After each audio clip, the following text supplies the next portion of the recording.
আপনাদের রাগের কারণ, আপনাদের ক্ষোভের কারণ আমরা বুঝি। যখন একটা সিস্টেম মানুষকে খুন করার অস্ত্র হয়ে দাঁড়ায়, তখন আসলে মানুষ কার কাছে অভিযোগ দিবে এটা বুঝতে পারে না। আমরা এটা বুঝি। মানুষ চোরের উপরে রাগ করে মাটিতেও ভাত খায়, সেখানে আপনারা তো নিজের বুকের সন্তানকে হারিয়েছেন। আপনাদের এই রাগ, আপনাদের এই ধমক, আপনাদের এই অভিযোগ, বিশ্বাস করেন আমরা আমাদের মাথায় তুলে রাখি। অনেক কিছু করার ইচ্ছা আমাদের আছে, ছিল, চেষ্টা আমরা করেছি, চেষ্টা করে যাচ্ছি।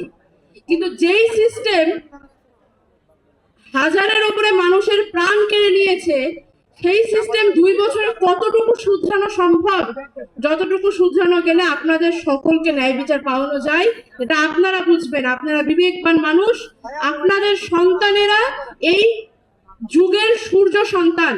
আপনাদের সন্তানেরা নিজেদের বুকে রক্ত দিয়ে বাংলাদেশকে ফ্যাসিবাদের হাত থেকে মুক্ত করে গেছে। সেই সব সন্তান তারা রাতারাতি এত সাহসী হয়ে যায়নি। আমরা জানি, আমরা বিশ্বাস করি আপনাদের দেওয়া শিক্ষা দীক্ষা, আপনাদের পারিবারিক ঐতিহ্য এবং আপনাদের মুখের কথায় আপনাদের সাপোর্ট তাদেরকে এতদূর নিয়ে এসেছিল। কোনো অংশে সেই কৃতিত্ব আপনাদের তাদের চাইতে কম নয়। আপনাদের এই অনুভূতিকে আমরা সম্মান জানাই। বিশ্বাস করেন, আমি ব্যক্তিগতভাবে আফসোস করি যে আজকে আমার মা কিংবা বাবা আপনাদের কাতারে থাকতে পারতেন। আমাদের দুর্ভাগ্য এতটাই যে জুলাইয়ের ওই উত্তাল দিনগুলোতে আমাদের কপালে শহীদি পর্যন্ত জুটেনি।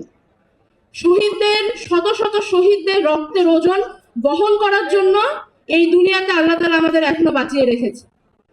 আপনাদের সন্তানদের মতো সৌভাগ্য আমাদের নয়। আমাদের বাবা মার কপাল খারাপ যে আপনাদের সাথে তারা বসে থাকতে পারছে না। কত পুণ্যের ফল আপনাদের অবস্থান করছে।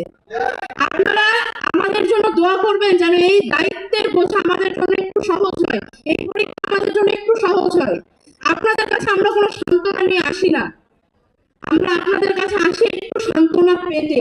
যেই হাত এমন সূর্য সন্তানদের লালন পালন করে, সেই হাত আমাদের মাথাতেও একটু রাখুন, যেন এই ওজন আমাদের জন্য একটু হালকা হয়।